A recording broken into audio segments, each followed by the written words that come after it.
Hello friend.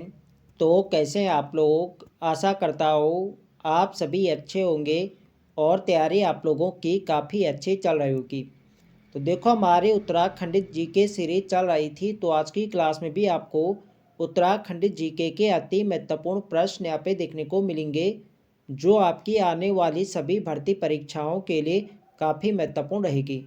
तो चलिए आज की क्लास को हम शुरू करते हैं बिना किसी देरी के। पहला प्रश्न यहाँ पे देखेंगे, महाभारत के वन पर्व में किस मंदिर को भृंगतुंग कहा गया है। तो इसका जो सही आंसर है यह ऑप्शन बी केदारनाथ। केदारनाथ मंदिर को महाभारत के वन पर्व में भृंगतुंग कहा गया है। ऑप्शन बी इसके यहाँ पे सही आंसर हो जाएगा। अगला प्रश्न यहाँ पे देखेंगे, निम्न में से सही कथनों का चयन कीजिए। तो यहाँ पे आप लोग ऑप्शन देख सकते हैं, भगवान शिव के 12 ज्योतिर्लिंगों में से 11वां ज्योतिर्लिंग केदारनाथ में है। तो बिल्कुल सही है, भगवान शिव के जो 12 ज्योतिर्लिंग है उनमें से जो 11वां ज्योतिर्लिंग है ये केदारनाथ में है। बिल्कुल सही है। केदारनाथ में भगवान शिव के पृष्ठ पिछले भाग की पूजा होती है। तो देखो उत्तराखंड में जो पंच केदार है उनमें से जो प्रथम केदार है यह है केदारनाथ। तो यहाँ पर भगवान शिव के पिछले भाग यानी पीठ की पूजा होती है, ये कथन भी बिल्कुल सही है। केदारनाथ मंदिर का जीर्णोद्वार आदि गुरु शंकराचार्य जी ने कराया था। तो बिल्कुल सही, केदारनाथ मंदिर का जीर्णोद्वार आदि गुरु शंकराचार्य जी ने कराया था, ये भी बिल्कुल सही है। तो सही आंसर जाएगा डी के साथ, उपरोक्त सभी सभी यहाँ पे सही है। अगला प्रश्न देखेंगे, खर्चा खंड, भरत खंड एवं केदारनाथ शिखरों के मध्य कौन सा मंदिर स्थित है। तो इसका जो सही आंसर है यह ऑप्शन बी केदारनाथ। केदारनाथ मंदिर खर्चा खंड, भरत खंड और केदारनाथ शिखरों के मध्य है। ऑप्शन बी इसके यहाँ पे सही आंसर हो जाएगा।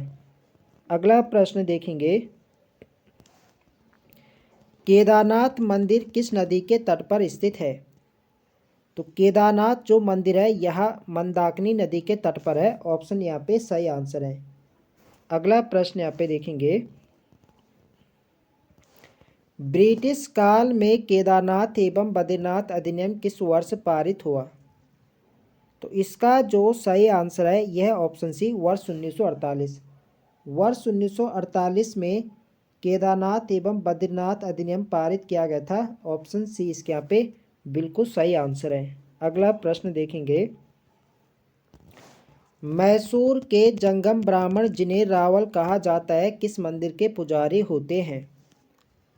तो इसका जो सही आंसर है यह ऑप्शन है केदारनाथ। देखो जो केदारनाथ धाम है इसके जो पुजारी होते हैं ये मैसूर के जंगम ब्राह्मण होते हैं और इन्हें रावल कहा जाता है। यह प्रश्न एग्जाम में पूछा जा चुका है कि जो केदारनाथ मंदिर यानी जो केदारनाथ धाम के पुजारी होते हैं इन्हें क्या कहा जाता है, तो इन्हें रावल कहा जाता है। अगला प्रश्न यहाँ पे देखेंगे, समुद्र तल से केदारनाथ मंदिर की ऊंचाई कितनी है। चारों धामों में जो सर्वाधिक ऊंचाई पर स्थित मंदिर है यह केदारनाथ मंदिर है और यह जो इसकी जो हाइट है यह है समुद्र तल से 3584 मीटर। 3584 मीटर की हाइट पर है केदारनाथ धाम और यह चारों धामों में सर्वाधिक ऊंचाई पर है, यह आपको ध्यान रखना है। यदि राज्य में बात करें कि राज्य में सर्वाधिक ऊंचाई पर कौन सा मंदिर है तो है तुंगनाथ। तुंगनाथ आपके 3680 मीटर की हाइट पर है, ये भी आपको ध्यान रखना है, इम्पोर्टेंट रहेगा एग्जाम की दृष्टि से। अगला प्रश्न देखेंगे, भगवान भैरवनाथ किस मंदिर के रक्षक देवता हैं। तो इसका जो सही आंसर है यह ऑप्शन सी केदारनाथ। केदारनाथ के जो रक्षक देवता हैं यह है भैरवनाथ, ये आपको ध्यान रखना है। अगला प्रश्न देखेंगे, अन्नकूट या भतोज उत्सव किस मंदिर में मनाया जाता है। तो अन्नकूट या जो भतोज उत्सव है ये मनाया जाता है केदारनाथ में। ऑप्शन डी इसके यहाँ पे सही आंसर है। और कढ़ाई उत्सव कहाँ पर मनाया जाता है, तो कढ़ाई उत्सव मनाया जाता है बद्रीनाथ में, ये भी आपको ध्यान रखना है। अगला प्रश्न देखेंगे, अमृत कुंड, रेतस कुंड, हंस कुंड एवं उदक कुंड किस मंदिर के समीप है। तो ये जो सभी कुंड है ये आपके केदारनाथ धाम के निकट हैं। इसका सही आंसर जाएगा ए के साथ। अगला प्रश्न देखेंगे, निम्न में से गलत कथन का चयन कीजिए। तो यहाँ पे आप लोग ऑप्शन देख सकते हैं, लाल पानी वाला रुद्र कुंड केदारनाथ मंदिर के समीप है। तो बिल्कुल सही है, जो रुद्र कुंड है यहाँ लाल पानी वाला कुंड है और यह आपके केदारनाथ मंदिर के निकट है, ये बिल्कुल सही है। भैरव झाप शिला केदारनाथ में स्थित है। तो बिल्कुल सही है, जो भैरव झाप शिला है ये आपके केदारनाथ में है, ये भी बिल्कुल सही है। आदि गुरु शंकराचार्य जी का समाधि स्थल केदारनाथ। तो आदि गुरु शंकराचार्य ने आप देह त्याग केदारनाथ में किया था, ये भी बिल्कुल सही पे है और यहीं पर इनकी क्या है, समाधि है, तो ये भी क्या है, बिल्कुल सही है। गांधी सरोवर बद्रीनाथ के निकट है। देखो गांधी सरोवर बद्रीनाथ के नहीं बल्कि क्या है, केदारनाथ के निकट है। तो यही वाला स्टेटमेंट यहाँ पे गलत दे रखा है। तो यहाँ पे बताते हैं कि कौन सा कथन गलत है, तो डी वाले यहाँ पे गलत है। तो डी इस प्रश्न का सही आंसर हो जाएगा। अगला प्रश्न देखेंगे, किस मंदिर के निर्माण में कत्तूरी शैली तथा भूरे रंग के पत्थरों का प्रयोग किया गया है? तो इसका जो सही आंसर है यह ऑप्शन है केदारनाथ। केदारनाथ मंदिर का जो निर्माण हुआ है ये हुआ है कत्तूरी शैली। कई बार एग्जाम में पूछा जा चुका है कि केदारनाथ मंदिर किस शैली में बना है, तो यह कत्तूरी शैली में बना है और इसमें भूरे रंग के पत्थरों का प्रयोग किया गया है, ये आपको ध्यान रखना है। अगला प्रश्न देखेंगे, फलहारी बाबा का समाधि स्थल निम्न में से कहाँ स्थित है? तो इसका जो सही आंसर है यह ऑप्शन सी केदारनाथ। केदारनाथ में फलहारी बाबा का समाधि स्थल। अगला प्रश्न देखेंगे, शरद ऋतु में भगवान केदारनाथ का निवास स्थल निम्न में से कौन सा है? देखो शरद ऋतु यानी शीतकाल में भगवान केदारनाथ की जो पूजा होती है ये होती है ऊखीमठ। ऊखीमठ के ओमकारेश्वर मंदिर में भगवान केदारनाथ की शीतकालीन पूजा होती है, ये आपको ध्यान रखना है। तो इस प्रश्न का सही आंसर क्या होगा, ऑप्शन ए ऊखीमठ। अगला प्रश्न देखेंगे, ओमकारेश्वर मंदिर किस जनपद में स्थित है? तो यह आपके ऊखीमठ रुद्रप्रयाग में है, ऑप्शन बी इसके यहाँ पे सही आंसर है। यहीं पर होती है भगवान केदारनाथ की शीतकालीन पूजा।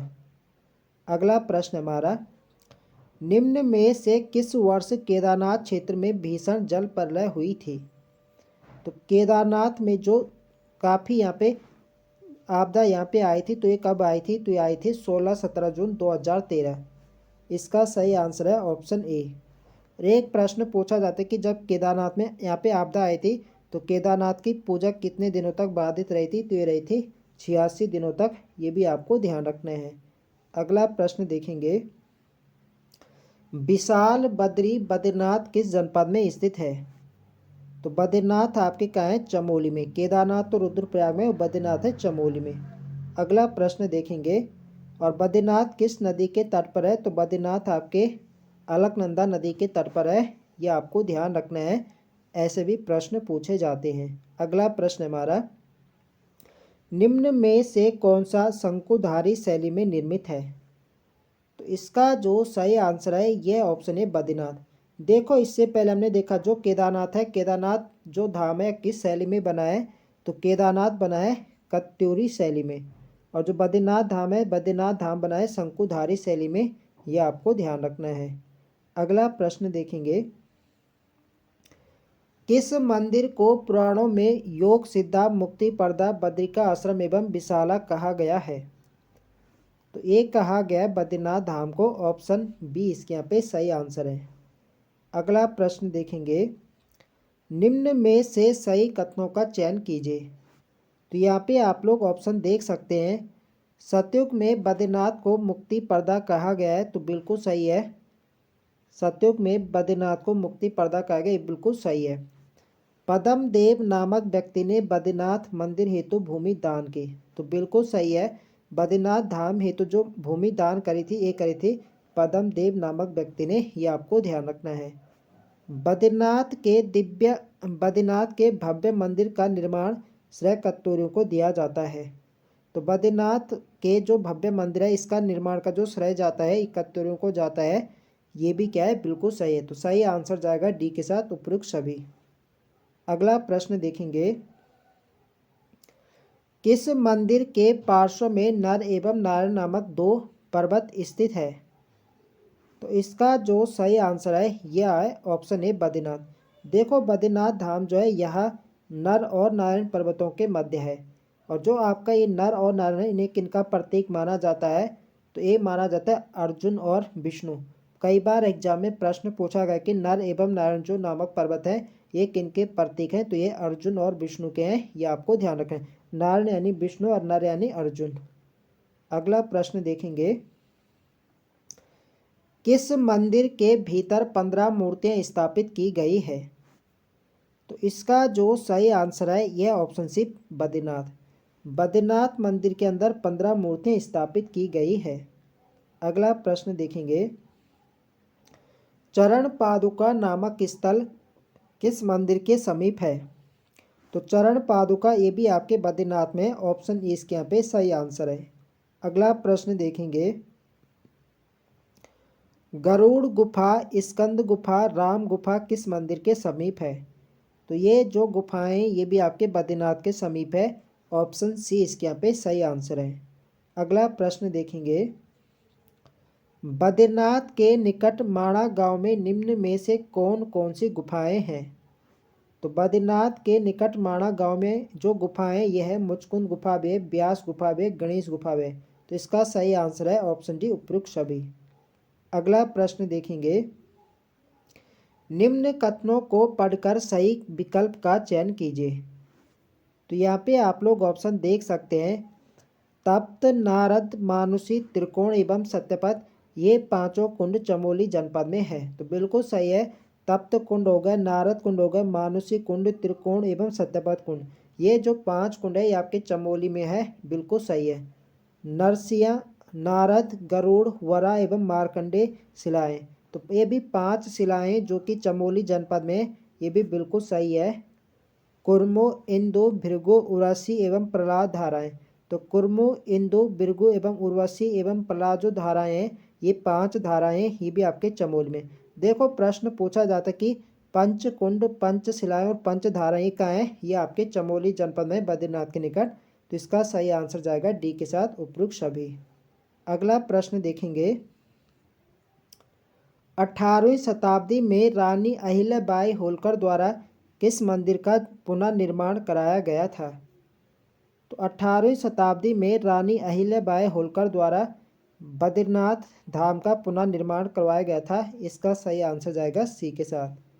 अगला प्रश्न देखेंगे, किस मंदिर की पूजा के लिए केरल से अर्चक तथा नारियल, सुपारी एवं कर्नाटक से चंदन मंगाया जाता है? तो इसका जो सही आंसर है यह ऑप्शन सी बद्रीनाथ। बद्रीनाथ मंदिर की पूजा के लिए केरल से तो यहाँ पे अर्चक और तथा नारियल, सुपारी एवं कर्नाटक से यहाँ पे क्या आता है? चंदन आता है। केरल से क्या क्या आता है? नारियल, सुपारी और कर्नाटक से आता है चंदन, ये आपको ध्यान रखना है। अगला प्रश्न यहाँ पे देखेंगे, नरसिंह मंदिर में किस भगवान की पूजा की जाती है? तो नरसिंह जो मंदिर है ये आपके जोशीमठ चमोली में है और यहाँ पर भगवान बद्रीनाथ की शीतकालीन पूजा होती है, ये आपको ध्यान रखना है। तो यहाँ पे पूछा जा रहा है कि नरसिंह मंदिर में किस भगवान की पूजा होती है? तो यहाँ पे विष्णु भगवान की पूजा होती है, ऑप्शन यहाँ पे सही आंसर है। अगला प्रश्न देखेंगे, निम्नलिखित कथनों को पढ़कर सही विकल्प का चयन कीजिए। बद्रीनाथ आरती के रचयिता घनश्याम बरतवाल हैं। तो बिल्कुल सही है, जो बद्रीनाथ आरती लिखी है ये लिखी है घनश्याम बरतवाल ने, ये बिल्कुल सही है। समुद्र तल से बद्रीनाथ मंदिर की ऊंचाई 31-33 मीटर है, ये भी बिल्कुल सही है। कढ़ाई उत्सव बद्रीनाथ धाम में मनाया जाता है, ये भी बिल्कुल सही है। तो इसका सही आंसर जाएगा डी के साथ उपयुक्त सभी, सभी यहाँ पे सही है। अगला प्रश्न देखेंगे, सिंह द्वार, मंडप एवं गर्भगृह निम्न में से किस मंदिर के प्रमुख भाग हैं? तो ये जो प्रमुख भाग हैं ये है बद्रीनाथ धाम। इसका सही आंसर जाएगा ऑप्शन ए। बद्रीनाथ धाम के 3 भाग हैं, सिंहद्वार, मंडप एवं गर्भगृह, ये आपको ध्यान रखना है। और पूछा जाता है कि बद्रीनाथ धाम का सबसे पुराना जो भाग कौन सा है? तो यह है गर्भगृह, ये भी आपको ध्यान रखना है, महत्वपूर्ण रहेगा एग्जाम की दृष्टि से। अगला प्रश्न है हमारा, ब्रह्म कपाली वह स्थान है जहाँ पितरों को पिंडदान किया जाता है, यह कहाँ स्थित है? तो ब्रह्म कपाली नामक जो स्थान है यह आपके बद्रीनाथ में है और यहाँ पर क्या है, पितरों को पिंड अर्पित यहाँ पे करते हैं। अगला प्रश्न देखेंगे, निम्न में से मंदिर का सबसे प्राचीन पुराना भाग कौन सा है? तो अभी मैंने आपको बताया जो बद्रीनाथ धाम है इसका सबसे पुराना भाग कौन सा है, तो यह है गर्भगृह। इसका सही आंसर जाएगा टी के साथ। अगला प्रश्न देखेंगे, उत्तराखंड राज्य में सर्वाधिक तीर्थ यात्री किस धाम में आते हैं? तो सर्वाधिक जो तीर्थ यात्री आते हैं ये आता है आपके बद्रीनाथ में। इसका सही आंसर है आपका ऑप्शन ए। अगला प्रश्न देखेंगे, गंगा लक्ष्मी पार्वती एवं अन्नपूर्णा देवी की मूर्तियां किस मंदिर में स्थापित हैं? तो गंगा लक्ष्मी पार्वती एवं अन्नपूर्णा देवी की मूर्तियां ये आपकी है गंगोत्री मंदिर में। ऑप्शन इसका सही आंसर जाएगा बी के साथ, गंगोत्री धाम में। अगला प्रश्न देखेंगे, 18वीं शताब्दी में किस मंदिर का निर्माण गोरखा सेनापति अमर सिंह थापा द्वारा कराया गया था? तो इसका जो सही आंसर है यह ऑप्शन सी, गंगोत्री। गंगोत्री मंदिर का निर्माण 18वीं शताब्दी में गोरखा सेनापति अमर सिंह थापा द्वारा कराया गया था। अगला प्रश्न देखेंगे, निम्न में से कौन सा मंदिर पैगोडा शैली में निर्मित है? तो इसका जो सही आंसर है यह ऑप्शन बी, गंगोत्री। गंगोत्री जो मंदिर है यह पैगोडा शैली में निर्मित है, यह आपको ध्यान रखना है। अगला प्रश्न यहाँ पे देखेंगे, गंगोत्री माता का मंदिर समुद्र तल से कितने मीटर की ऊंचाई पर है? तो गंगोत्री जो धाम है यह समुद्र तल से 3048 मीटर की हाइट पर है गंगोत्री धाम, ये आपको ध्यान रखना है। देखो यदि चारों धामों में सर्वाधिक ऊंचाई की बात करें तो सर्वाधिक ऊंचाई पर है केदारनाथ, तब दूसरे नंबर पे आता है आपका यमुनोत्री, तीसरे नंबर पे आता है बद्रीनाथ और सबसे लास्ट में आता है आपका गंगोत्री। ये आपको ध्यान रखना है, क्रम भी लगाने को पूछा जाता है। अगला प्रश्न यहाँ पे देखेंगे, शीत ऋतु में माँ गंगा की पूजा निम्न में से किस स्थान पर की जाती है? तो शीत ऋतु में माँ गंगा बोली या गंगोत्री धाम की जो पूजा होती है ये होते हैं मुखवा गांव उत्तरकाशी में, बी इसके यहाँ पे सही आंसर है। अगला प्रश्न यहाँ पे देखेंगे, भागीरथी नदी एवं केदार गंगा नदी का संगम निम्न में से किस स्थान पर होता है? तो इसका सही आंसर है ऑप्शन सी, गंगोत्री। गंगोत्री में भागीरथी एवं केदार गंगा का संगम होता है, यह आपको ध्यान रखना है। अगला प्रश्न देखेंगे,